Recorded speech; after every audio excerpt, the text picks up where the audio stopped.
Hi, I'm Karen. Welcome to my channel. Today, I'm doing a walkthrough of Unfinished Business, a Ghostly Tarot by MJ Cullinane. This is not a new deck, but I just found out about it a couple of weeks ago when I saw Jack Greenwood do a walkthrough on his channel. As soon as I saw Jack's video, my first thought was, how did I not know about this deck? My second thought was, I have to have it. So I went straight to MJ Cullinane's website and ordered the deck. And here it is. This deck is very different from any other deck I've seen. Each card depicts a ghost of someone who passed on with unfinished business. And the guidebook tells the story of the untimely death of that person. I struggled to find a way to describe how these stories tie in with our readings, so I am just going to read from MJ Cullinane's words in the book. Before I do that, I do want to say this deck is about death, all kinds of deaths that happened, and there are stories in the guidebook about each death that is depicted in that card. If the subject of death is triggering for you, please just skip this video and I'll see you in the next one. Okay, let me find the words here. This is from the guidebook. Interacting with these cards, you engage with a tapestry of incomplete destinies. The spirit's persistent endeavors find echoes in our lives, fostering a space for introspection, learning, and growth. Unfinished Business, a Ghostly Tarot, beckons you to explore the unresolved stories of these spirits. Through the journey, you are encouraged to uncover the significance of their lost dreams and learn from the paths they could not tread. All right, and in the guidebook, I'll show you that while I have it out, there are stories of each of the deaths, and then a message that's more along the traditional lines of the tarot card meaning, and then you can just tie those together in your reading. This is the pouch that the deck came to me in, and it is absolutely beautiful. Then within the pouch was the guidebook and this inner pouch, which contains the deck. There's a sweet card here from MJ Cullinane that's signed, thanking me for supporting her artwork and letting me know it's an official copy of the deck. Those are the backs of the deck. And they match the image on the pouch, which I think is just so beautiful. I'm gonna set those aside and do a little walkthrough of the pictures with you. And then when I've done the walkthrough, I will pull a card and read that section of the guidebook. Here's our full. This is the bride who passed on her wedding day.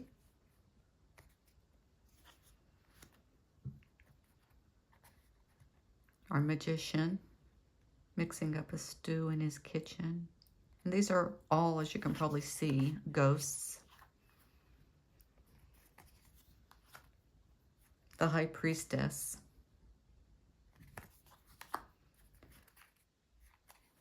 The empress. And this is one of those images that led me to including that trigger warning at the beginning.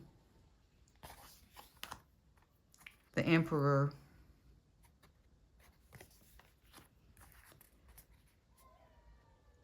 The Hierophant.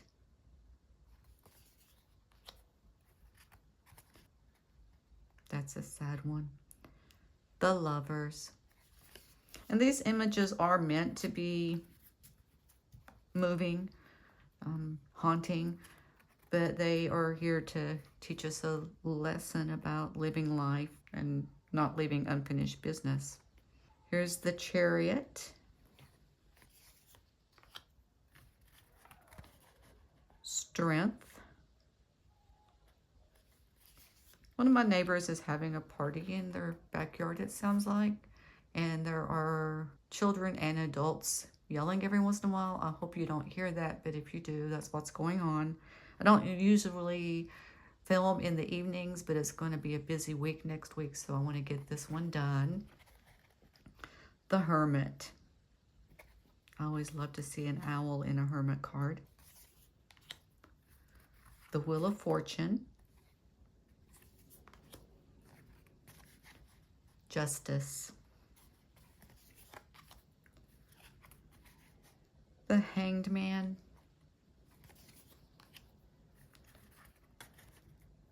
Death.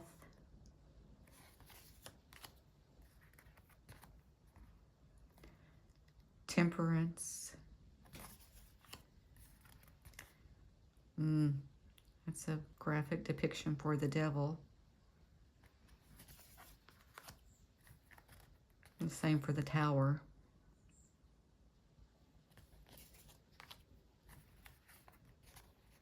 Oh, the Star.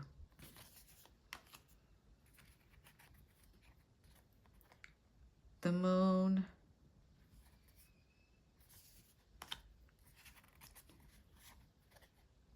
The Sun.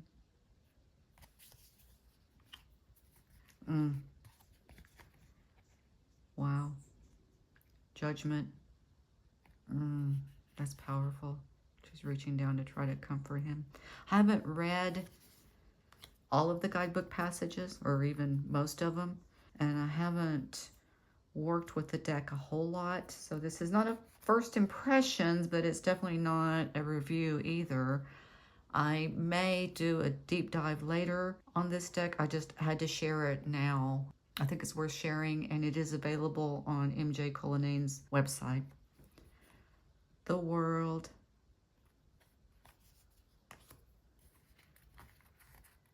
Ace of Wands.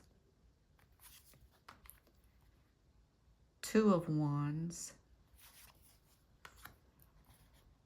Three of Wands. And as you can see, these pictures are depicting people from all kinds of different time periods, all kinds of different cultures. It's just beautiful the way she's put this deck together, and so unique and powerful. Five of Wands. Six of Wands. Homecoming Queen. Seven of Wands.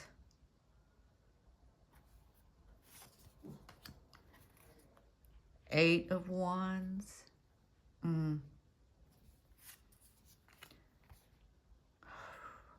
That's a rough one. Nine of Wands.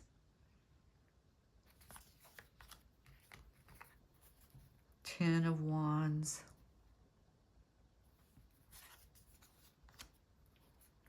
Page of Wands.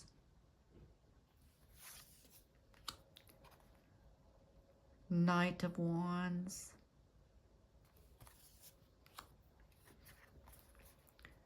Queen of Wands. King of Wands. Ace of Cups. Two of Cups. Three of Cups. Image in the forest. Toasting.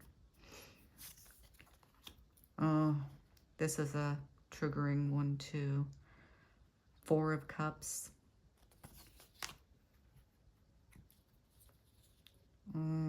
Another one. Five of Cups. All of these can be triggering in one way or another, but some of them are just such powerful, powerful images. Six of Cups.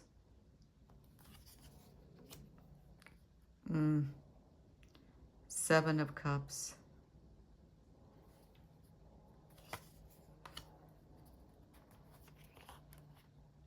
Eight of Cups,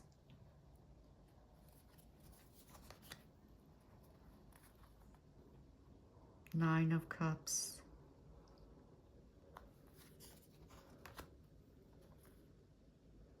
Ten of Cups, Page of Cups, Knight of Cups, Queen of Cups, King of Cups. Oh, one thing also, the Queen and King of each suit. I didn't show this in all of them, but they are paired up. Let's see, I'll go back and show you the others since I didn't remember to do that. Let's see, Wands. There's the Queen of Wands and the King of Wands.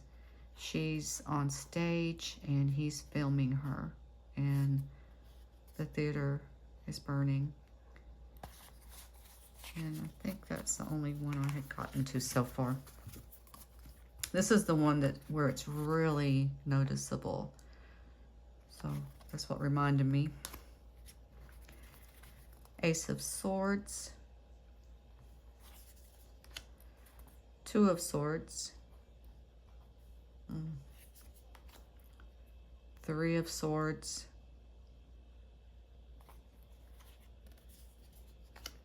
Four of Swords,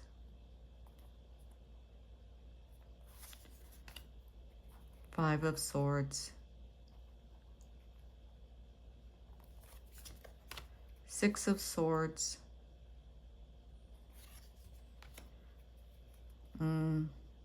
Seven of Swords, Eight of Swords, Nine of Swords, Ten of Swords, the heart on one of the sword handles, Page of Swords, Knight of Swords, Queen of Swords, and King of Swords.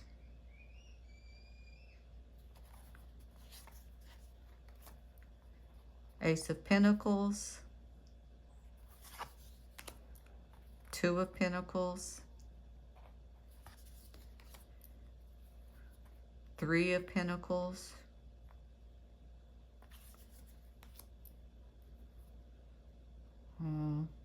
Four of Pentacles,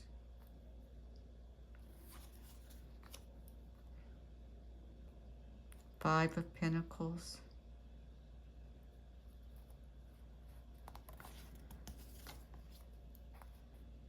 Six of Pentacles, weighing the money against who gets the heart. I was a cardiac OR nurse for 25 years, and I've been in many heart transplant cases and heart surgery cases, and that's powerful to me. Seven of Pentacles, Eight of Pentacles, Nine of Pentacles, Ten of Pentacles,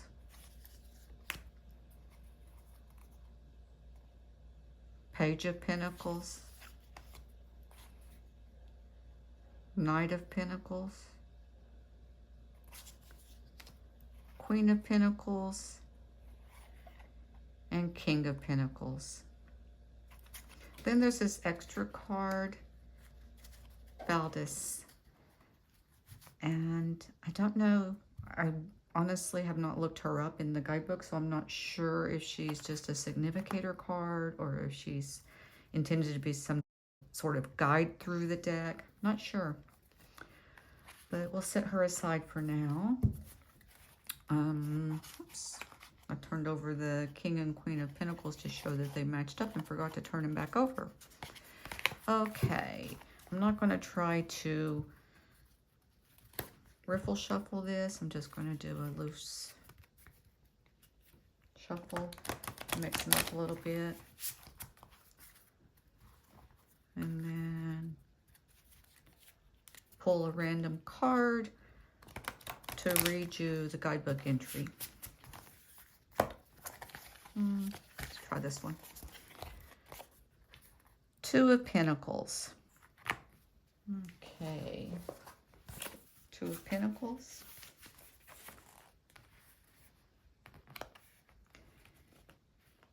In the frosty town of Saint Félicien, of course it would have a name that I can't pronounce in it, nestled in the heart of northern Quebec, two toddlers named Maxime and Elise first crossed paths in a lively toddler tumbling class. Their laughter and giggles echoed through the gymnasium as they mastered cartwheels and somersaults, forging an unbreakable bond. As their love for acrobatics flourished, they eventually joined a local circus troupe. I'm not going to try to pronounce it, but it has a name. Side by side, they captivated audiences with their gravity-defying acts, their friendship shining as resplendently as their performances under the luminous big top. However, life in the circus was not solely filled with glitz and glamour. The modest pay was barely sufficient to keep them afloat financially.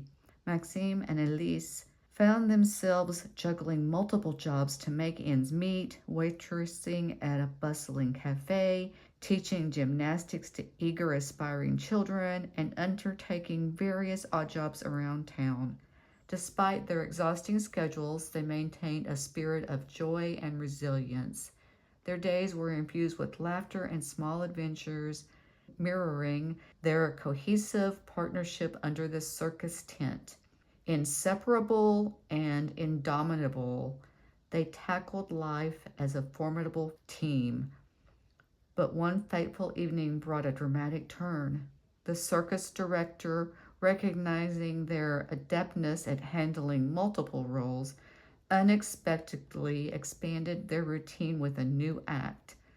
Typically, Maxime and Elise could adapt to any new challenge with ease, their synergy a testament to their years of companionship and teamwork. However, that night, burdened by fatigue and the stresses from their day jobs, their usual unwavering focus faltered. During a complex aerial maneuver, a momentary lapse in concentration led to a harrowing miscalculation. The tragedy unfolded before a hushed and stunned audience. Maxime and Elise, always impeccably in sync, misjudged their timing. This error resulted in a fall that the safety nets below could not mitigate. The aftermath of this incident left both the audience and the duo in a state of shock, marking a poignant pause in their otherwise vibrant and synchronized existence. Then the general message for the Two of Pentacles. The Two of Pentacles speaks to the art of balancing multiple responsibilities, financial constraints, or competing priorities. It suggests a period of fluctuation where adaptability and flexibility are key. The Two of Pentacles also hints at the potential for positive outcomes through effective multitasking and the harmonious balancing of various aspects of one's life. This card embodies the flow of life cycles, reminding us that the ability to maintain equilibrium amidst change is a valuable skill. So I hope that gives you a good idea of how the story ties in with the tarot card meaning, because I think she did a beautiful job of weaving them together. I am so thankful I bought this deck. I look forward to using it more, and you'll be seeing it in future videos for sure, possibly in its own deep dive video. I hope you enjoyed the walkthrough. Thanks for watching. See you next time. Bye for now.